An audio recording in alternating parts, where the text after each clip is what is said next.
আসসালামু আলাইকুম গাইস, দেশ এবং দেশের বাইরে যে যেখান থেকে ভিডিওটি দেখছেন আশা করি সবাই ভালো আছেন, সুস্থ আছেন। পরিবার নিয়ে আলহামদুলিল্লাহ আমিও বেশ ভালো আছি। নতুন আরেকটা ভিডিও নিয়ে চলে আসলাম তোমাদের মাঝে। আমি সকালবেলা ঘুম থেকে উঠে শুটকি আর ভাত আর ডাল রান্না করে নিয়েছি। এখন তোমাদের ভাইয়া দুপুরবেলা বাইং মাছ আর মুরগি নিয়ে আসলো, তো আমি মুরগিটা কেটে মশলা বাটা শুরু করে দিলাম।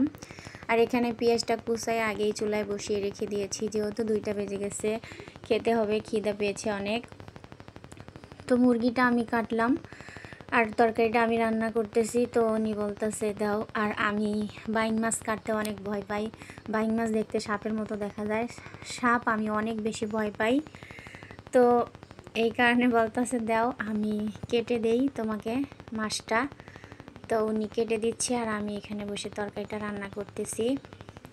তো ভাইয়ারা আপুরা, তোমাদের কাছে আমার একটা অনুরোধ, আমার ভিডিওটা যদি দেখতে দেখতে কোনো জায়গায় একটু ভালো লাগে প্লিজ আমার চ্যানেলটা সাবস্ক্রাইব করে দিও, লাইক কমেন্ট শেয়ার করো, আমার পাশে থেকো। যারা অলরেডি আমার পাশে আছো, আমাকে ভালোবেসে, তাদেরকে অসংখ্য ধন্যবাদ আমার পাশে থাকার জন্য।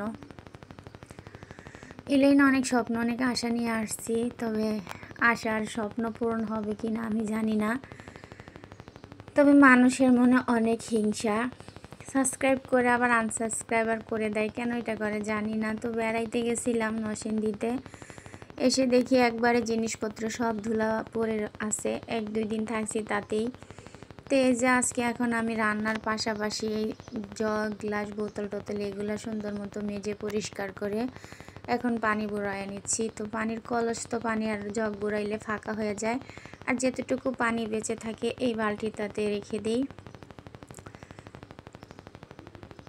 রেখে তারপরে আবার কলসটা সুন্দর মতো 2টা কলস আবার মেয়াইজা পানি ফুটায় রেখে দিই। ঠান্ডা হয় না হয় দেখা যায় পানি ঠান্ডা হয় না, আর কলসের পানি তো গরম থাকে, অনেক সময় লাগে ঠান্ডা হইতে।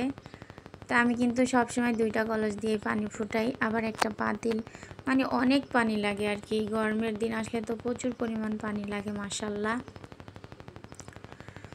তো আমি এই কলসগুলো সুন্দর মতো জালি দিয়ে সাবান দিয়ে মাইজা তারপরে মুইচ্ছা দিই যাতে নতুনের মতো থাকে। তো এই যে এখন সবগুলা সুন্দর মতো কলসটি বোতলটি সব মাইজা পরিষ্কার করে রেখে দিয়েছি। রান্নাটা শেষ হইলেই পানিটা চুলায় বসিয়ে দিব। তো অনেক সময় লাগছে, হয়ে গেছে প্রায় 3টার মতো। এখন তো আমরা সব সময় 1টা-2টার ভিতরে খেয়ে নিই। তো এখন আগে খাওয়া দাওয়াটা সেরে নিব, তরকারিটা হয়ে গেছে, তারপরে বাকি কাজগুলো পাকের ঘরের করে নিব এক এক করে।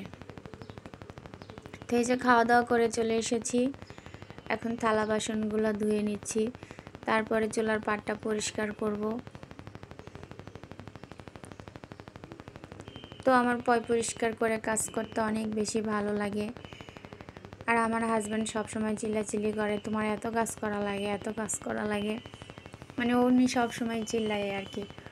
তো এই যে থালা বাসনগুলো ধুয়ে রেখে এখন আমি চুলার পাটটা সুন্দর মতো পরিষ্কার করে নিয়েছি। আর এই যে ওয়ালটার ভিতরে আমি যে অলকলতরা রাখছি, এইটাও আমি অনেক সুন্দর মতো সাবান পানি দিয়ে পরিষ্কার করে নিলাম। তো এখন আবার আমি এই যে হলুদ মরিচের ডিব্বাগুলো, তারপরে জালি জলকান্দা, এগুলো একটু ধুয়ে নিচ্ছি সুন্দর মতো। তো একদিন পর পরে কিন্তু আমি এই জিনিসগুলো সুন্দর মতো ধুয়ে নিই।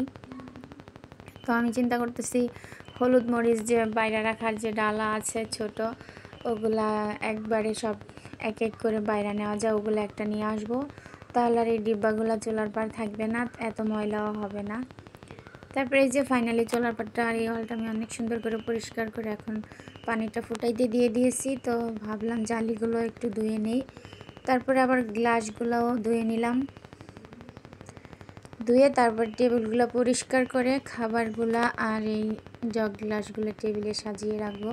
তো অলকলতটা একটু সুন্দর করে সাবান পানি দিয়ে আগে মুছে নিয়েছি, এখন ন্যাকড়া দিয়ে মুছে তারপরে পরিষ্কার করে নিলাম। তো এই যে এই টেবিলটাতে তো আমার ছেলের পড়ার টেবিল, তো আমার রুমে একদম জায়গা নাই, আমি কই খাবার রাখবো। তাই এই যে এখন আমি এই পড়ার টেবিলটার ভিতরেই খাবারগুলো রেখে দিই। আর এই যে পানির বোতলগুলো বুড়ায় ফ্রিজে রেখে দিলাম। আমার ছেলেটা ঠান্ডা পানি ছাড়া চোখেই দেখে না, আর এখন তো প্রচুর গরম, ঠান্ডা পানি ছাড়া একদমই চলে না। তো এই যে জায়গার জিনিসগুলো জায়গায় সুন্দর মতো রেখে দিয়েছি। আর এখন এই যে এখন হয়েছে আসরের টাইম বিকালবেলা। তো এখন রোদটা শেষ হয়ে গেছে, তো আমি গাছগুলাতে সুন্দর মতো পানি দিয়ে তারপরে বাগানটা ঝাড় দিয়ে নেব। কালকে তো বৃষ্টি হয়েছে, তো আজকে 2 দিন যাবতই সন্ধ্যার পরপর দেখা যায় বৃষ্টি হয়, তো গাছে তেমন পানি লাগে না। তো তারপরে একটু একটু দিয়ে দিচ্ছি, যেহেতু সারাদিন তো অনেক রোদ পড়ে আর বৃষ্টি তেমন ভারী হয় না। তো এই যে বাগানে পানি দেওয়া শেষ হয়েছে, তারপরে এখন বাগানটা সুন্দর করে পানি দিয়ে ঝাড় দিয়ে নিচ্ছি।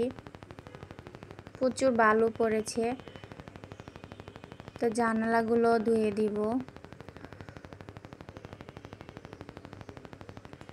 তো আমি কিন্তু সব সময় ঘর মোছার পরে এই বাগানটা ঝাড় দিয়ে দিই।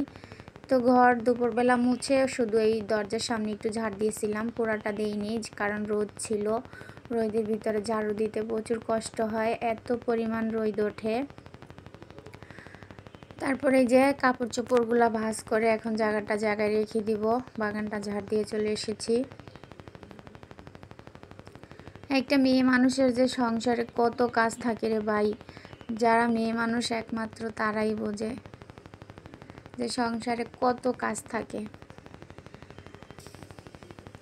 তারপর এই কাপড় চোপড়গুলো ভাঁজ করে একটা পেঁপে আছে, এটা মানে আমার মনে থাকে না কোনো জিনিস ঘরে থাকলে খাইতে। তারপরে যে পেঁপেটা কেটে দিলাম, আর এই যে এটা হচ্ছে কাউন আমাদের দেশে বলে।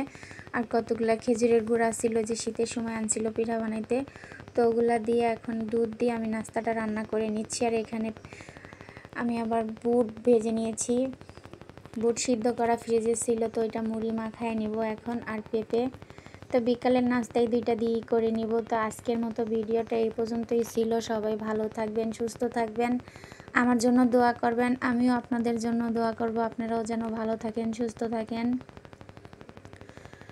আর ভাই প্লিজ প্লিজ আমার পাশে থেকো, আমার পাশে থেকো। আল্লাহ হাফেজ।